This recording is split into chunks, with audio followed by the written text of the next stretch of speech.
En el programa de hoy, León XIV cierra la puerta de la Basílica de San Pedro y con ello culmina el jubileo de la esperanza. En el rezo del Ángelus por la Epifanía, el Papa critica la industria de la guerra. El Año Santo cierra con más de 33 millones de peregrinos de todo el mundo en Roma, superando las proyecciones y renovando un mensaje global de fe y paz para las naciones. Analizamos el ángulo legal de la captura de Nicolás Maduro por parte de Estados Unidos y los desafíos que enfrenta Trump para administrar Venezuela con el chavismo aún presente. También hablaremos de los aspectos esperanzadores y preocupantes de la transición democrática en Venezuela desde la perspectiva de un experto en política venezolana. Los países de las Naciones Unidas debaten sobre la captura de Nicolás Maduro y el respeto a la soberanía, mientras Estados Unidos defiende su acción militar. Hola Natalie, feliz bajada de Reyes. Así es, feliz solemnidad de la Epifanía para ti, Eddie, y también para nuestros televidentes desde los estudios en Lima, Perú. Gracias por acompañarnos en EWTN Noticias, soy Eddie Rodríguez Morel. Bienvenidos, yo soy Natalie Paredes. En la solemnidad de la Epifanía del Señor empezamos las noticias desde el Vaticano con el Papa León XIV clausurando el año jubilar de la esperanza. Veamos.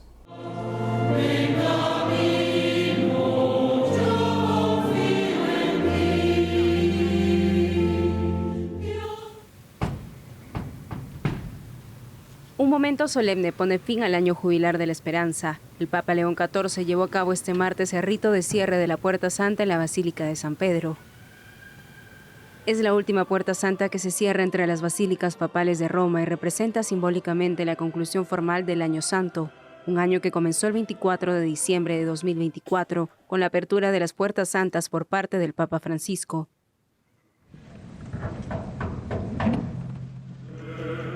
El rito comenzó esta mañana con el cierre formal de la Puerta Santa de la Basílica, lo que marca el final oficial del año jubilar de la esperanza. El Santo Padre recitó la oración de acción de gracias por el Año Santo ordinario. Con ánimo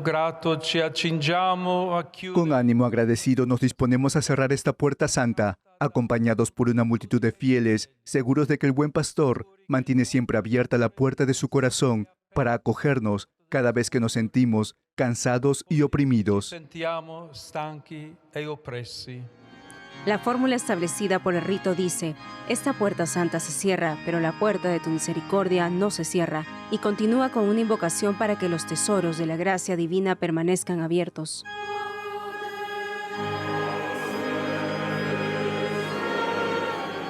El himno Venid fieles todos sonó antes de que el Santo Padre presidiera la Santa Misa en la Basílica de San Pedro ante unos 5.800 fieles con motivo de la solemnidad de la Epifanía del Señor. La Puerta Santa de esta basílica.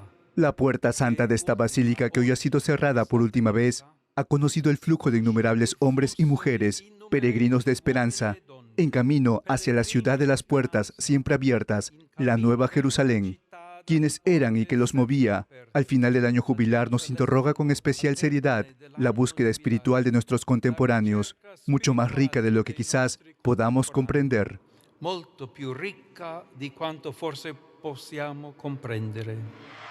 A continuación, el Santo Padre se dirigió a los fieles durante el Ángelus de la Epifanía, como los tejedores de la esperanza. Destacó que la solemnidad de la Epifanía, ya en su nombre, sugiere lo que hace posible la alegría incluso en los difíciles momentos actuales. Que en lugar de la desigualdad haya equidad y que en lugar de la industria de la guerra se afirme el arte de la paz.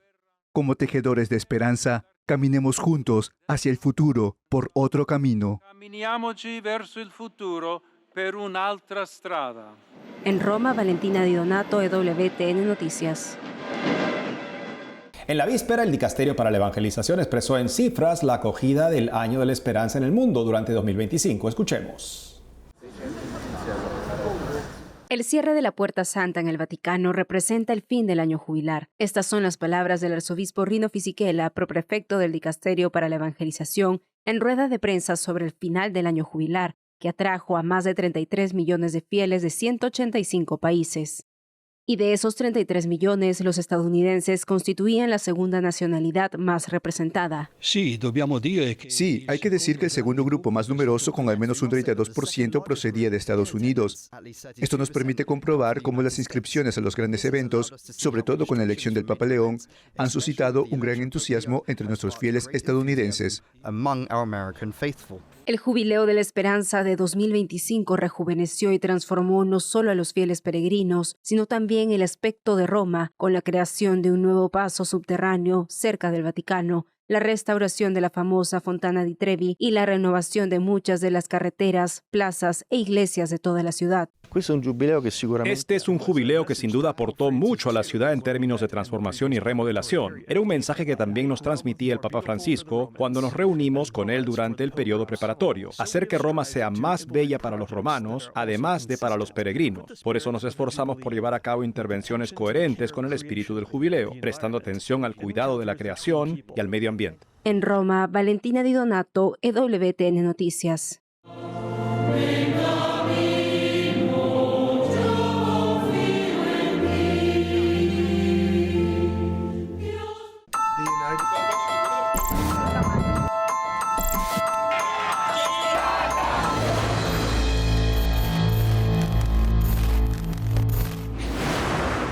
Queremos entender mejor lo que está sucediendo en Venezuela y para eso contamos hoy con Emilio Blasco. Él es director del Center for Global Affairs de la Universidad de Navarra y nos habla desde Navarra. Señor Blasco, bienvenido al programa. Muchas gracias. Señor Blasco, sabemos que los procesos son complicados, con muchas aristas e impredecibles. ¿Qué factores ve usted en este momento esperanzadores para una transición ordenada hacia lo que la mayoría quisiéramos para Venezuela? ¿Y qué factores ve como preocupantes? Pues factores positivos, por un lado es la no presencia de Maduro. Maduro era el tapón que impedía cualquier evolución de la situación. Había estado negociando la administración Trump, pero no había accedido a un cambio. Entonces, por tanto, se ha sacado ese tapón y eso permite que la situación evolucione. Otro elemento positivo dentro de las dificultades que hay es que quien se erige en piloto de esa transición son los hermanos Rodríguez. No son gente moderada, por supuesto, no tienen ningún expediente democrático, pero sí tienen una gran habilidad. Y lo que les mueve es el poder. El hecho de que sea Delcy Rodríguez quiere decir que no es Diosdado Cabello quien es la persona fuerte hoy en Venezuela. El hecho de que Jorge Rodríguez, que es hermano de Delcy Rodríguez, se haya revalidado como presidente de la Asamblea Nacional, quiere decir que va a seguir pilotando el aspecto político junto con su hermana. Y aquí lo que va a haber es un pulso con Diosdado Cabello, que es parte de una posición peor y lo que puede aportar ese pulso es que los hermanos Rodríguez se consoliden más, algo positivo en el corto plazo, en este movimiento, y que Cabello pierda espacio y pueda irse corrigiendo algunos elementos, como es el tema de los colectivos, una mayor puesta al servicio institucional de las Fuerzas Armadas. Pero bueno, es un proceso con muchas incógnitas, que cada cual mira para sus propios intereses, tanto la administración Trump como los propios Rodríguez, como el propio Cabello, y no tenemos cierto cómo acabará todo esto. En efecto, ¿algún factor que considere usted particularmente preocupante en esta coyuntura de esta transición tutelada hacia la democracia en Venezuela? Yo pienso que es la duda sobre el poder que puede tener Estados Unidos para reorientar o para obligar al nuevo gobierno de Venezuela a realmente a dar pasos hacia una transición con unas elecciones que sean realmente transparentes y con disposición a dejar el poder si es que las pierden. No teniendo presencia de tropas en Venezuela por parte de Estados Unidos, ahí no está muy claro cómo puede Estados Unidos obligar. Evidentemente hay una amenaza, puede haber una amenaza de ataque, puede haber amenaza de otra extracción, ¿no? Como ha ocurrido con Maduro. Pero también hay un interés claro de Trump en cuestiones de petróleo y existe riesgo, si uno mira, digamos, o uno tiene esperanza en cuanto a la evolución política, existe el riesgo de que Trump se conforme con disponer del petróleo, de que las empresas de Estados Unidos gestionen la producción y comercialización del petróleo y con eso ya le baste y realmente no haya pasos de verdad hacia libertad en el país. ¿Cómo ve usted la figura de María Corina Machado en esta coyuntura? Bueno, ella creo que está diciendo que piensa volver de modo inmediato. Me parece que es lo que tiene que hacer. Tiene que andar inicialmente con cuidado en el sentido de no mover demasiado la calle para no dificultar la tarea que pueda emprender Delcy Rodríguez, el nuevo gobierno, porque a Estados Unidos le molestaría que se dificultara, o sea, que poner palos en las ruedas o complicarle al nuevo gobierno esa pretendida evolución. Pero ella tiene que estar allí, ella tiene que estar alimentando la esperanza de la gente, que se da cuenta de que hay un riesgo de que todo siga igual como hasta ahora, ¿no? Se ha ido Maduro, pero el régimen sigue. Y ella puede jugar la carta también en el medio y largo plazo, de no haber sido la persona impuesta por Estados Unidos. Es posible que con el tiempo la gente desarrolle, los venezolanos, cierta idea antiamericana de Estados Unidos. En la medida en que Estados Unidos aproveche el petróleo, puede aparecer al final ya no como un liberador, sino como alguien que ha impuesto a Delcy Rodríguez, que se beneficia del país. Y si se genera o se extiende esa sensación un poco no muy placentera hacia Washington, ella puede jugar la carta de que no ha sido la persona, no es la candidata no ha sido la candidata, a menos para tomar el poder ahora, de Trump, y tiene un camino que recorrer. Aquí el problema es la unidad de la oposición, que siempre ha sido difícil, que es difícil también de exigirle a los partidos de Venezuela, porque cada líder tiene sus aspiraciones, pero la única manera de salir realmente de un chavismo es con la unidad. Y María Corina tiene ese espacio y lo debe seguir luchando. Muchas gracias por el análisis, señor Emilio Blasco. Seguiremos atentos a la situación en Venezuela. Muchas gracias. Hacemos una pausa y al volver analizamos las implicaciones legales de la captura de Nicolás Maduro por Estados Unidos y lo que podría ser la gestión del poder en Venezuela con chavistas al mando. De seguridad. Además, la captura de Maduro tras la operación militar alimenta la tensión entre republicanos y demócratas en el Congreso estadounidense. Regresamos con más noticias con Enfoque Católico.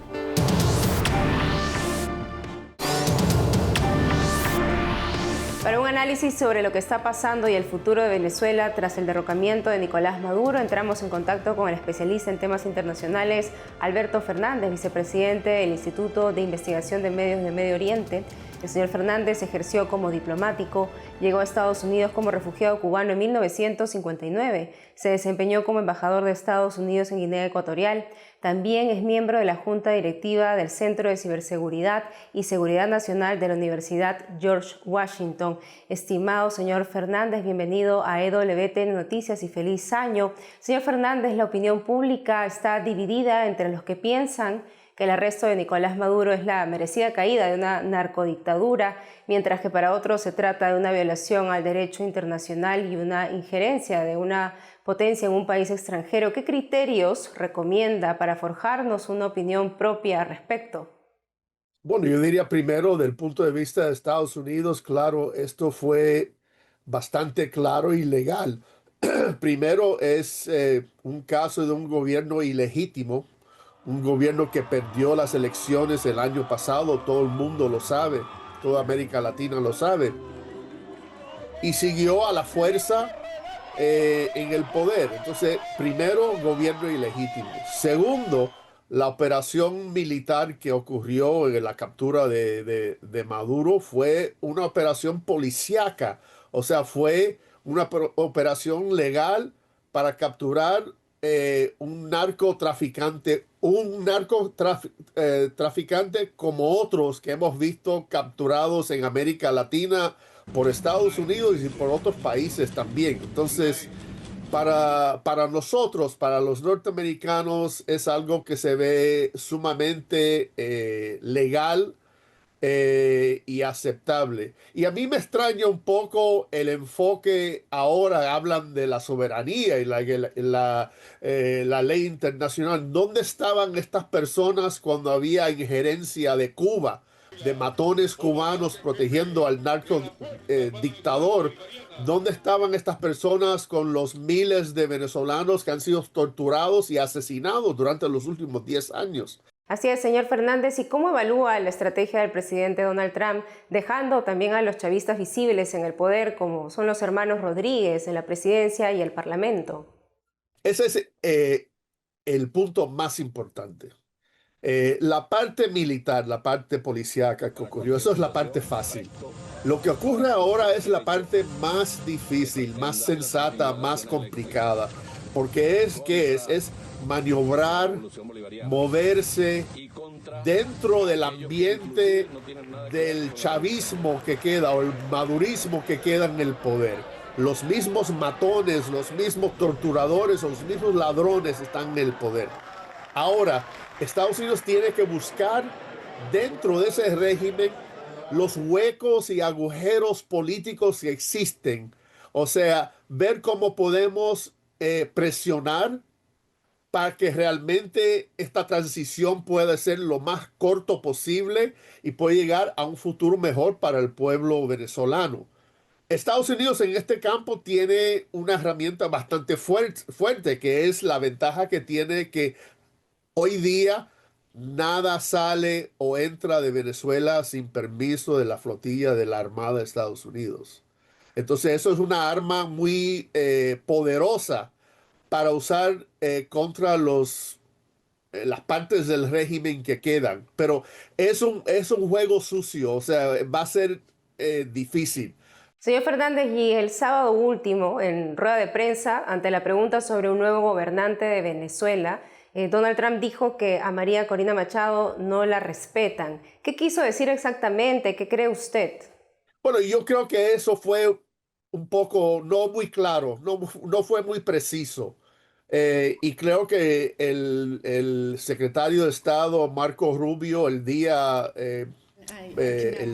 domingo, después de esas declaraciones, aclaró que hay un gran respeto para María Corina Machado como una una valiente luchador de derechos humanos y de la democracia en Venezuela. Pero que la oposición cívica democrática, el liderazgo que está en el exilio, no tiene el poder en el terreno político, o sea, el terreno de seguridad nacional en Venezuela. Lo tienen los que quedan, estos asesinos, estos criminales, no son buena gente. Pero uno tiene que trabajar con esa realidad para llegar a un futuro en donde pudiera haber democracia. Entonces lo que estamos viendo hoy en día con Estados Unidos, con Delcy Rodríguez, con María Corina Machado, es el principio de un proceso que va a ser complejo, difícil, a veces sucio, para transicionar de un país roto a un futuro mejor. Señor Fernández, y siguiendo con este contexto, ¿no? Después de la captura de Nicolás Maduro, ¿por qué Donald Trump dirige también advertencias a Colombia, Cuba, México, Irán y Groenlandia? Bueno, el enfoque de Estados Unidos, claro, del presidente Trump una gran parte es sobre el narcotráfico. Y entonces, claro, Colombia y México son, yo diría, Venezuela, yo pondría a Venezuela en tercer lugar. Primero y segundo lugar en lo que es el imperio del narcotráfico son México y Colombia. Ahora, esos países no son gobiernos de mi agrado, pero no son dictaduras, ¿verdad? Pero sí son cómplices en el narcotráfico. Y eso es porque el presidente Trump enfocó en esos dos países. Señor Alberto Fernández, muchas gracias por la entrevista. Muchas gracias. Tras la captura de Nicolás Maduro en Venezuela, se pone más tensa la polémica entre los legisladores republicanos y demócratas sobre el gobierno de Estados Unidos y sus prioridades. Veamos el reciente debate reportado por EWTN News Nightly. Este lunes, el secretario de Defensa Pete Hegseth y el secretario de Estado Marco Rubio informaron a los legisladores republicanos sobre la captura de Nicolás Maduro. Mientras que la mayoría de los republicanos defienden las acciones del presidente Trump, los líderes demócratas están respondiendo con furia, tachándolas de un acto ilegal que necesitaba la aprobación del Congreso. Se trata de una acción militar y de conformidad con la Constitución, solo el Congreso tiene la facultad de declarar la guerra y autorizar actos que se lleven a cabo en este sentido. Venezuela no es una amenaza para la seguridad de los Estados Unidos. No están amenazando con invadirnos. No hay ningún grupo terrorista como Al-Qaeda operando allí que tenga planes de atacar a los Estados Unidos. Sí, producen drogas, pero esas drogas van a Europa. Los demócratas exigen información. Muchos quieren saber cómo piensa el presidente gobernar un país 2 veces más grande que California y seguir atendiendo a sus 30 millones de habitantes. Todo se reduce a cuál es el objetivo de Trump aquí. Y creo que la forma más fácil de resumir el objetivo de Trump es que quiere el petróleo. Quiere que las empresas petroleras estadounidenses tengan un mayor control sobre el petróleo venezolano. El congresista republicano Jim Jordan dice que confía en el presidente y en sus acciones. Cuando tienes a un tipo que no está reconocido como jefe de Estado, que es el jefe de una operación criminal narcoterrorista y que se está acercando a Irán y China y lo está haciendo aquí mismo en nuestro hemisferio, creo que es bueno llevar a esa persona ante la justicia. El presidente Trump y otros afirman que cualquier notificación previa de la captura hubiera puesto en peligro la misión y al personal militar. Los republicanos Marjorie Taylor Greene y Thomas Massie criticaron las acciones del presidente Trump. Greene publicó en redes sociales: "Es la misma estrategia de Washington de la que estamos tan hartos y cansados, que no sirve al pueblo estadounidense, sino que en realidad sirve a las grandes corporaciones, los bancos y los ejecutivos petroleros". Otros republicanos afirman que cualquier nuevo líder en Venezuela debe cumplir todas las exigencias de Estados Unidos. Queremos que detengan el tráfico de drogas, que detengan el tráfico de armas, que expulsen a los cubanos, los iraníes y los radicales islámicos, y que vuelvan al mundo civilizado, sean buenos vecinos y contribuyan al orden, la seguridad y la prosperidad en nuestro propio patio trasero. Esta semana se espera que el Senado vote una resolución para impedir que el presidente Trump emprenda nuevas acciones militares contra Venezuela sin la aprobación del Congreso.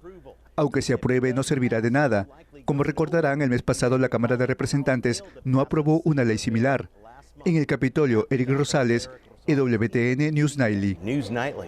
Por otro lado, el Consejo Permanente de la Organización de los Estados Americanos analizó este martes la situación en Venezuela tras la captura por Estados Unidos del presidente venezolano Nicolás Maduro. Este foro político latinoamericano, más allá de las opiniones divididas a favor y en contra de las acciones militares ejecutadas, pide para Venezuela una gobernanza basada en la voluntad de su pueblo. Por su lado, el Consejo de Seguridad de las Naciones Unidas también se reunió de urgencia para analizar las implicaciones de la operación militar estadounidense en Venezuela. Veamos. En la reunión solicitada por Colombia y apoyada por China y Rusia, aliados y adversarios de Estados Unidos criticaron duramente la reciente intervención de Estados Unidos en Venezuela.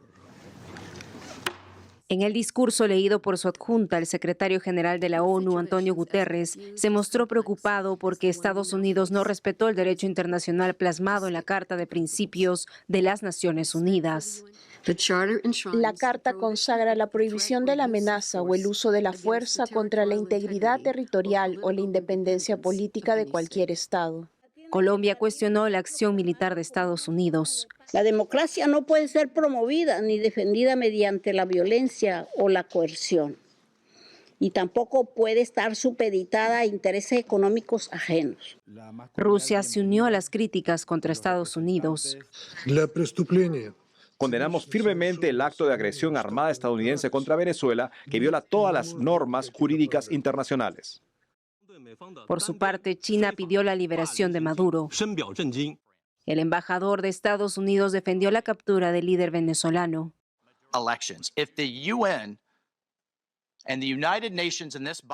Si la ONU y las Naciones Unidas en este organismo confieren legitimidad a un narcoterrorista ilegítimo y el mismo trato en esta carta a un presidente o jefe de Estado elegido democráticamente, ¿qué clase de organización es esta? Panamá se mostró a favor de la acción estadounidense. Panamá reitera que no reconoce ni reconocerá al régimen de carácter autoritario e ilegítimo que ha mantenido a las venezolanas y los venezolanos rehenes, sumidos en una de las más graves crisis políticas, sociales, económicas, humanitarias y de seguridad de nuestra región. Argentina apoyó la operación de Trump, calificando a Maduro de dictador, mientras que Reino Unido pidió una transición segura y pacífica hacia un gobierno legítimo en Venezuela.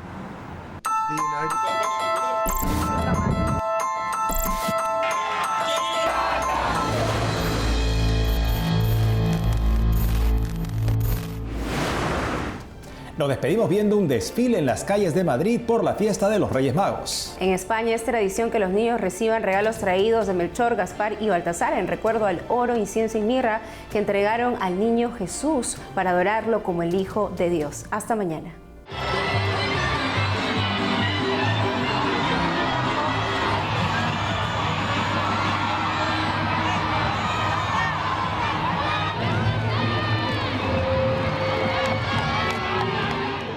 Melchor, Gaspar, Baltasar. Que haya paz.